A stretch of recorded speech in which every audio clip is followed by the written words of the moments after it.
Bueno, mi nombre es Eric y yo les hablaré de la importancia de la historia. ¿Qué importancia tiene el saber historia? El conocimiento de la historia es importante para toda sociedad, ya que nos permite entender el presente y construir nuestro futuro. La historia es una ciencia social que estudia los eventos del pasado de la humanidad a través de distintas metodologías que analizan el contexto social, político, económico, geográfico y psicológico del hombre a través de su entorno. ¿Cuáles son los beneficios de saber historia? A resumidas cuentas, conocer la historia permite saber de dónde y cómo venimos, para luego pensar por nosotros mismos qué hacemos y por último, a dónde iremos. Y qué mejor que hacerlo aprendiendo de los errores de nuestros ancestros. Recordemos que hay un dicho que dice, el que no conoce la historia está condenado a repetirla. Ok, continuamos con el pensamiento histórico. El pensamiento histórico queda definido como las habilidades cognitivas necesarias para comprender y analizar el pasado, incluyendo la evaluación crítica de fuentes, la identificación de patrones, la construcción de explicaciones casuales y la comprensión de la perspectiva histórica. ¿Cuáles son los beneficios de tener pensamiento histórico?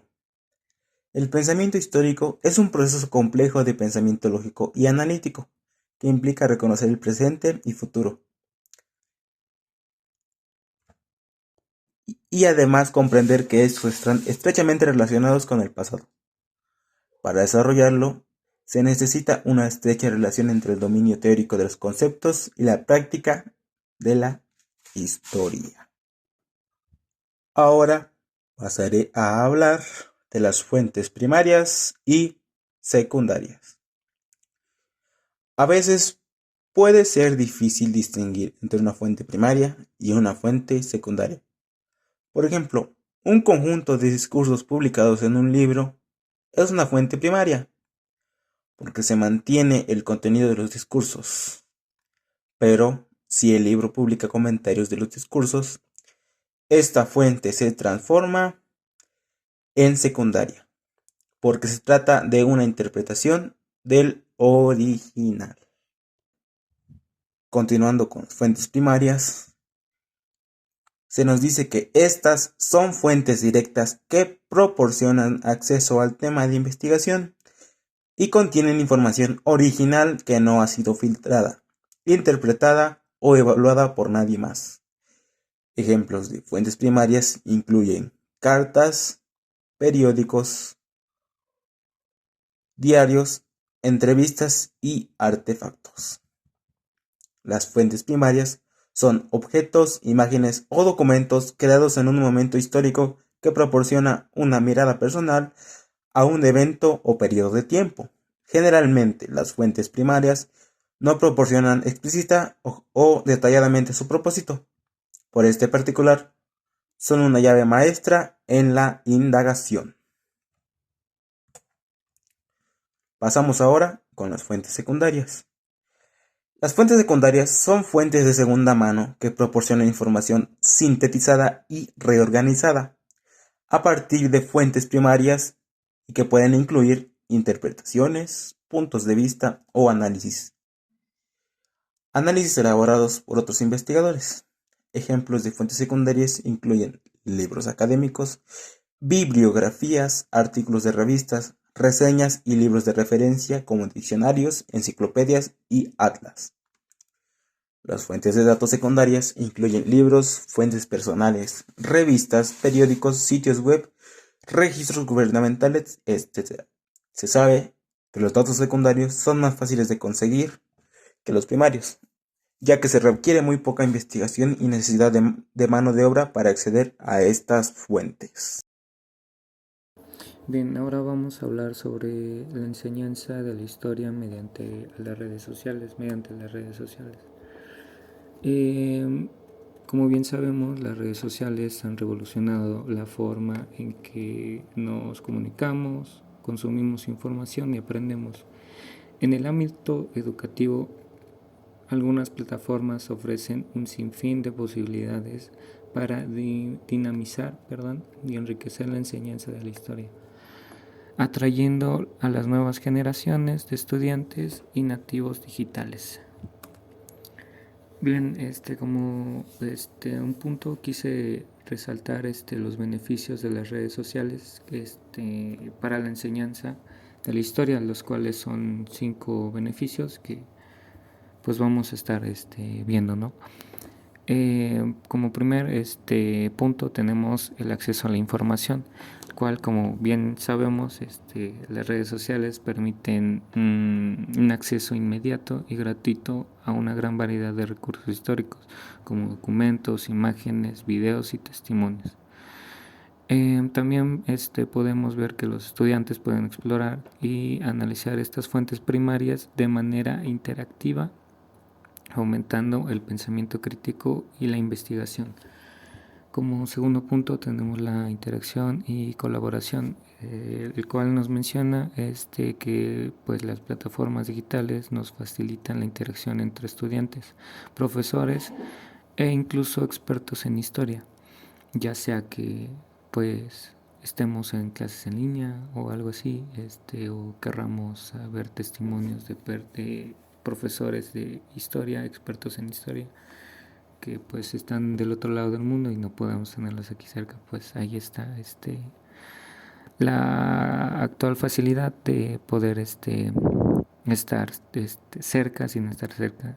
Bueno, también nos menciona que se pueden crear foros de debate, grupos de estudio y proyectos colaborativos que promuevan el intercambio de ideas, la construcción colectiva del conocimiento y el aprendizaje entre pares.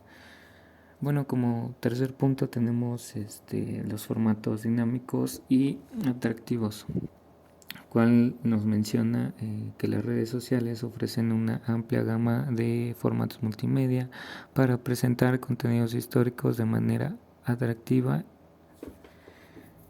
en el cual podemos encontrar infografías, memes, videos cortos, líneas del tiempo interactivas y simulaciones históricas, las cuales pueden capturar la atención de los estudiantes y hacer del aprendizaje una experiencia más dinámica. Como penúltimo punto tenemos el aprendizaje personalizado, el cual nos menciona que las redes sociales permiten a los profesores personalizar el aprendizaje de la historia según los intereses y los estilos de aprendizaje de cada estudiante. Se pueden crear itinerarios de aprendizaje personalizados, recomendar recursos específicos y ofrecer retroalimentación individualizada. Como último punto de los beneficios que estuvimos mencionando, tenemos la conexión con el presente, cual nos menciona que las redes sociales sirven como un puente entre el pasado y el presente, permitiendo a los estudiantes analizar cómo los eventos históricos han dado forma al mundo actual. También se pueden realizar debates sobre temas de la actualidad relacionados con la historia, fomentando la ciudadanía crítica y la responsabilidad social. Bien, aquí tenemos algunos ejemplos de la implementación de las redes sociales en el aprendizaje de la historia. Como primer punto, tenemos 4. Como primer punto, tenemos la creación de cuentas o grupos dedicados a la historia. Esto nos permite compartir contenido histórico, realizar preguntas, fomentar debates y crear una comunidad de aprendizaje. Como segundo punto, a la derecha, en la parte superior derecha, tenemos la utilización de hashtags, el cual nos facilita mucho la búsqueda del contenido histórico en que se encuentra en las redes sociales. Como tercer punto, en la parte inferior izquierda, tenemos la creación de cuentas o grupos dedicados a la historia. Esto ya lo mencionamos con una anterioridad, el cual nos menciona que hay infografías, memes, videos cortos, líneas del tiempo interactivas y simulaciones históricas, las cuales pueden captar la atención de los estudiantes y hacer del aprendizaje una experiencia más dinámica. Y como último punto de estos ejemplos de implementación, tenemos la gamificación, la cual nos menciona que la implementación de juegos educativos relacionados con la historia pueden motivar a los estudiantes y hacer del aprendizaje una experiencia más divertida. En la siguiente diapositiva tenemos pues ya algunos recursos que podemos implementar, algunos recursos y herramientas que podemos implementar en el tema de la Guerra Fría, que pues serían algunas de las que ya hemos mencionado. Como primer punto tenemos a las redes sociales, en donde se encuentran Facebook, podemos encontrar Facebook, Twitter, Instagram, TikTok y YouTube. En el caso de Facebook, pues podemos encontrar grupos donde podemos divagar sobre, pues, hechos históricos sobre la Guerra Fría, algunos datos curiosos, la cronología de cómo pasó. También podemos encontrar imágenes, lo mismo que en Twitter e Instagram, que en Twitter. Aquí se utilizaría más el uso de los hashtags, como lo mencionábamos antes, para poder encontrar más fácilmente la información. En Instagram pues podemos igual estar en canales que ahora están muy marcados en la comunidad de Instagram, canales pues en donde podemos encontrar información. En TikTok pues los videos cortos, y en YouTube videos cortos y videos largos. En las herramientas de creación de contenido, ya para que los alumnos representen pues vaya la adquisición de conocimientos, tenemos Canva, PictoChart, y Powtoon. En las plataformas educativas tenemos Edmodo y Classroom, el Google Classroom, que ya todos conocemos, ¿no? En los juegos educativos tenemos el Kahoot, el muy conocido Kahoot, el Quizzes y el Classcraft. Bueno, como siguiente tema tenemos la enseñanza de la historia mediante a la didáctica del patrimonio y del objeto. Como primer punto a analizar tenemos una pregunta, el cual nos menciona en qué consiste la didáctica del patrimonio y del objeto. Y bien, la respuesta, como podemos ver, está en la parte de abajo, el cual nos menciona que esta metodología se basa en la utilización de objetos históricos, ya sean materiales o inmateriales, como punto de partida para el aprendizaje de la historia. Los objetos pueden ser desde artefactos cotidianos hasta grandes monumentos y sirven como ventanas al pasado, permitiendo a los estudiantes explorar diferentes culturas, épocas y eventos históricos. Como en las anteriores diapositivas del anterior tema, también vamos a ver 5 beneficios sobre este tipo de enseñanza, el cual el primer beneficio nos menciona que es el aprendizaje activo, y dice que los estudiantes se convierten en protagonistas de su propio aprendizaje, manipulando objetos, analizando fuentes primarias y construyendo su propio conocimiento histórico. Como segundo punto tenemos el pensamiento crítico, el cual nos menciona que se fomenta el desarrollo de habilidades de pensamiento crítico, análisis e interpretación al trabajar con los objetos que requieren ser contextualizados e interrogados. Como tercer punto tenemos la conexión con el pasado, Los objetos históricos permiten a los estudiantes establecer una conexión tangible con el pasado, haciéndolo más real y significativo.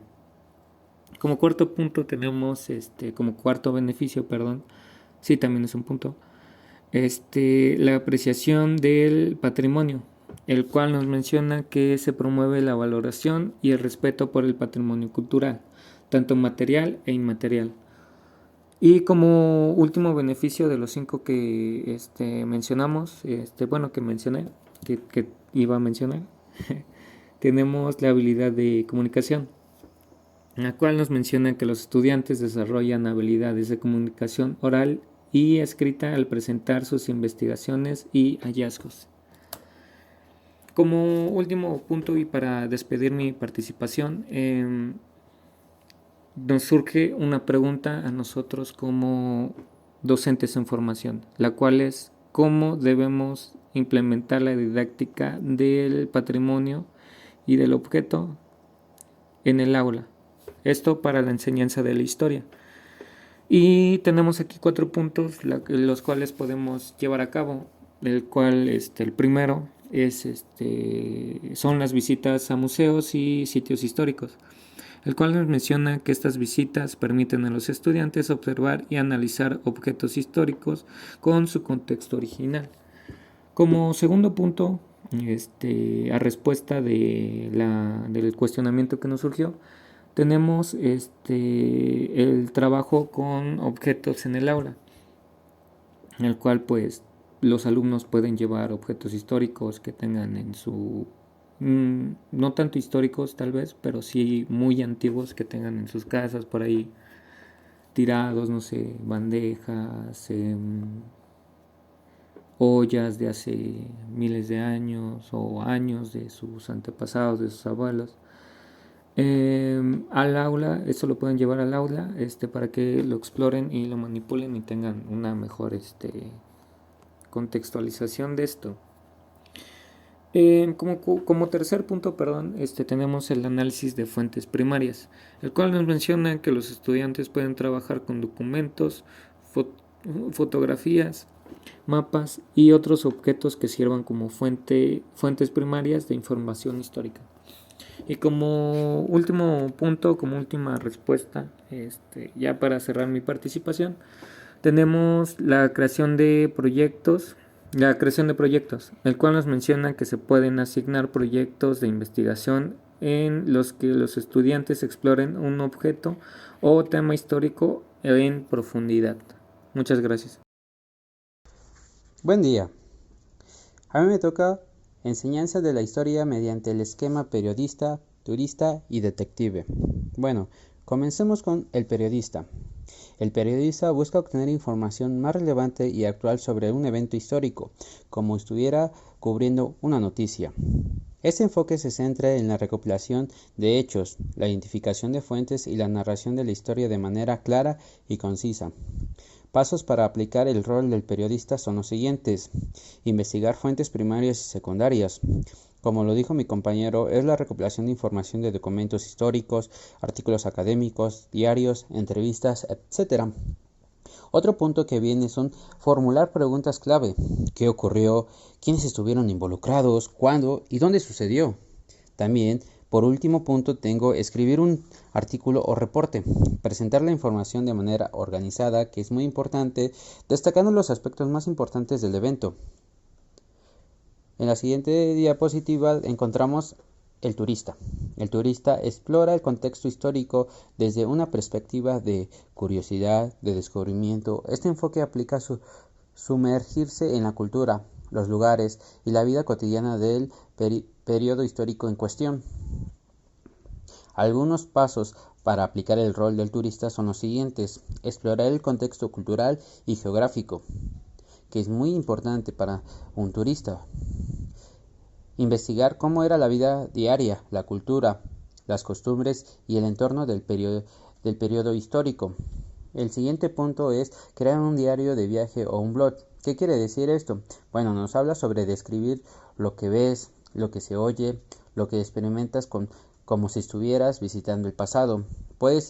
Se pueden incluir descripciones de lugares emblemáticos como las comidas típicas, las vestimentas y eventos sociales. Por último punto, en el turista se puede analizar las experiencias de las personas comunes, buscar entender cómo vivían las personas de esa época, cuáles eran sus desafíos y o alegrías. Por último, tengo la parte del detective. El detective se enfoca en investigar las causas y las consecuencias de los eventos históricos. Este enfoque implica un análisis profundo y crítico de las evidencias disponibles para entender por qué ocurrieron los eventos y cuáles fueron sus repercusiones. Pasos para aplicar el rol del detective son: investigar las causas y consecuencias, analizar las evidencias, desarrollar la hipótesis y conclusión. ¿Qué tenemos en investigar las causas y consecuencias? Bueno, en este punto se refiere a identificar las causas directas e indirectas de los eventos históricos y sus impactos a corto y largo plazo.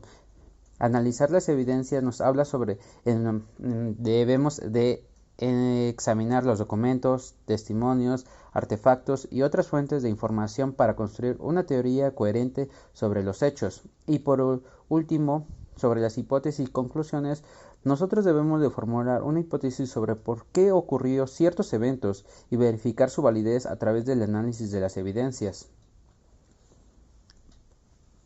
En la siguiente diapositiva habla sobre el análisis del movimiento estudiantil de 1968 en Tlatelolco, México, utilizando el esquema ya hablado. Bueno, en la primera parte hablaremos sobre el periodista. ¿Qué objetivo tenemos? Bueno, es recopilar y presentar los hechos clave del movimiento estudiantil de 1968 en Tlatelolco, México. Investigar fuentes primarias y secundarias, como sería examinar artículos de periódicos, reportajes de televisión, entrevistas o testigos, documentos oficiales y publicaciones académicas sobre movimiento. La siguiente diapositiva, por favor. El periodista. Formular preguntas clave. Como en las diapositivas anteriores decíamos que el periodista debe de formular o debe de elaborar sus preguntas. Por ejemplo, con el 2 de octubre del movimiento de los estudiantes podemos poner el número 1, ¿qué ocurrió? El 2 de octubre de 1968, una manifestación estudiantil en la Plaza de las Tres Culturas en Tlatelolco, Ciudad de México, fue violentamente reprimida por las Fuerzas Armadas y la policía. La siguiente pregunta podemos formularla que ¿quiénes estuvieron involucrados? Bueno, por una parte los estudiantes universitarios y de educación media. Por otra parte, el ejército, la policía y las figuras políticas. La principal podría ser el presidente Gustavo Díaz Ordaz o el secretario de Gobernación Luis Echeverría. Guiño, guiño. ¿Cuántas y dónde sucedió? Bueno, eso sucedió, la masacre ocurrió el 2 de octubre de 1968 en la Plaza de las Tres Culturas en Tlatelolco, enfrente del edificio Chihuahua. Bueno, pasamos al siguiente, que sería el turista. El objetivo de esa parte es explorar el contexto cultural, social y de México en 1968 desde la perspectiva de un observador.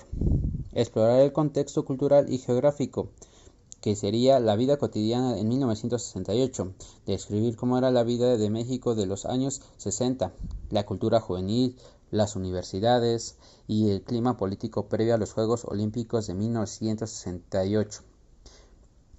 El otro punto podríamos averiguar sería sobre la Plaza de las Tres Culturas, describir el significado histórico que tenía ese lugar y que sigue teniendo y la cultura del lugar donde ocurrió la masacre. Bueno, también ahí nos podemos hacer es crear un diario de viaje o un blog. En este caso podríamos poner como título Un viaje en el tiempo, explorando Tlatelolco del 68. Entrada de nuestro diario podría empezar: hoy he visitado la Plaza de las Tres Culturas. Una atmósfera está cargada de tensión, con estudiantes manifestándose pacíficamente. La juventud está llena de esperanza y determinación, pero también hay un palpable miedo a la represión. Las paredes están llenas de grafitis que claman por justicia y libertad. analizar las experiencias de las personas comunes, que podría ser las entrevistas imaginarias a estudiantes residentes de Tlatelolco, o también podrían ser de los diferentes como el Instituto Politécnico Nacional, las preparatorias de los dos, que sería el IPED, la UNAM, y testigos oculares de la represión, etcétera. Cómo vivieron y sintieron los eventos, cómo afectaron estos eventos en sus vidas y su represión contra el gobierno. Bueno, ahora pasamos a la siguiente diapositiva y tenemos como último la parte del detective. Bueno, ¿cuál es su objetivo? Es investigar las causas y consecuencias del movimiento estudiantil de 1968 y la masacre de Tlatelolco. Investigar causas y consecuencias. En las causas podríamos examinar las causas profundas del movimiento estudiantil, incluyendo la demanda de los estudiantes por una mayor democratización del contexto de la guerra. Otro es el contexto de la Guerra Fría, la influencia de movimientos estudiantiles globales y la represión gubernamental previa. Otro punto son las consecuencias. Es analizar las repercusiones inmediatas y a largo plazo de la masacre, como el impacto de los derechos humanos en México, la erradicación de algunos sectores estudiantiles y los cambios políticos posteriores. En la siguiente diapositiva tengo la parte de analizar las evidencias. Como primer punto tengo los documentos oficiales, que es investigar los informes del gobierno y de los documentos desclasificados que revelan la planificación y la ejecución de la represión. Los testimonios, analizar los testimonios de sobrevivientes, periodistas y funcionarios de la época para construir una narrativa detallada de los eventos, desarrollar hipótesis y conclusiones. Bueno, en esto tengo que la hipótesis es la represión fue una medida deliberada del gobierno para mantener el control político, evitar que el movimiento estudiantil creciera en influencia. También en conclusiones, anterior en la hipótesis también podemos hacer que todo eso escaló por los Juegos o el evento internacional que se daba a conocer a México en el mundo. En las conclusiones tengo que es presentar argumentos sobre cómo la masacre de Tlatelolco afectó la política mexicana, tanto en términos de represión estatal como la movilización social y la conciencia política de las generaciones futuras. Y como último, tenemos una pequeña conclusión. Utilizando el esquema del periodista, turista y detective, se pueden obtener una comprensión profunda y multidimensional del movimiento estudiantil de México de 1968 en Tlatelolco. Esta metodología nos permitió que no solo conocer los hechos, sino que también experimentar el contexto cultural, social y analizar críticamente las causas y consecuencias de uno de los eventos más significativos de la historia moderna de México. Bueno, por mi parte es todo. Gracias. Enseñanza de la historia mediante situación problema ABP. Aquí consiste en que el docente debe presentar a los estudiantes una situación problemática que los desafíe a pensar de manera crítica y reflexiva sobre un tema en específico. Esta situación debe ser relevante para que los estudiantes puedan conectar con sus intereses y sus experiencias previas al realizar cualquier tema histórico. En esta estrategia se trata de promover el aprendizaje activo y significativo, es decir, que los estudiantes no son receptores pasivos de información, sino que participan activamente en su propio proceso de aprendizaje. Desarrollan habilidades de investigación. Aquí los estudiantes aprenderán a utilizar diversas fuentes de información y evaluar su confiabilidad. También aquí se fomenta el trabajo en equipo y la colaboración. Los estudiantes trabajan juntos para resolver problemas históricos, lo que les permite desarrollar habilidades de comunicación, colaboración y resolución de conflictos. Para trabajar esta estrategia implementada con un tema será el tema de Revolución Mexicana, que se trabaja en segundo grado de telesecundaria. Aquí el ABP puede ser una herramienta poderosa para despertar el interés de los estudiantes y formar su comprensión profunda de los eventos del pasado. El tema es Revolución Mexicana, segundo grado. Aquí se va a plantear a los estudiantes la situación problemática, que es que los estudiantes se deban imaginar que son un periodista que viaja en el tiempo en el año de 1910. Aquí ellos tendrán la misión de cubrir los eventos de la Revolución Mexicana, reportar esos hechos a la audiencia actual. Será como presentarle los principales personales y las consecuencias de ese movimiento histórico. Al presentar la situación problema a los estudiantes, es donde se les debe guiar con una comprensión del contexto histórico de la Revolución Mexicana. Aquí los estudiantes van a trabajar en grupos y se les asignará un tema en específico acerca de la Revolución Mexicana, como las causas sociales, políticas y económicas del movimiento, principales líderes revolucionarios, las batallas más importantes o las consecuencias sociales, políticas y económicas de la revolución. Bueno, y al finalizar esta situación problemática donde los estudiantes deben de tomar el papel de periodista, al final de realizar toda su investigación, cada grupo de estudiantes debe presentar su investigación al resto de sus compañeros de la clase, dando lugar a un debate sobre los diferentes aspectos que hay de la Revolución Mexicana. Okay. La siguiente estrategia es acerca de la enseñanza de la historia mediante la didáctica del patrimonio y del objeto. Aquí, esta es una metodología educativa que se utiliza el patrimonio cultural y los objetos históricos como recursos para el aprendizaje de la historia. Esta metodología se basa en la idea de que los objetos no son simples piezas inertes, sino que son testigos del pasado y pueden ser utilizados para reconstruir la historia y comprender mejor la vida de las personas en otras épocas. Aquí unos puntos importantes referentes a esta estrategia es que la enseñanza de la historia mediante el uso de objetos es que el patrimonio cultural y los objetos históricos son fuentes de información valiosas para el aprendizaje de la historia. Los objetos pueden ser utilizados para estimular la curiosidad de los alumnos, la imaginación y el pensamiento crítico de los estudiantes. Al trabajar con los objetos va a permitir a los estudiantes comprender de manera activa y significativa la didáctica del patrimonio y del objeto favorece al aprendizaje colaborativo y sobre todo el trabajo en equipo.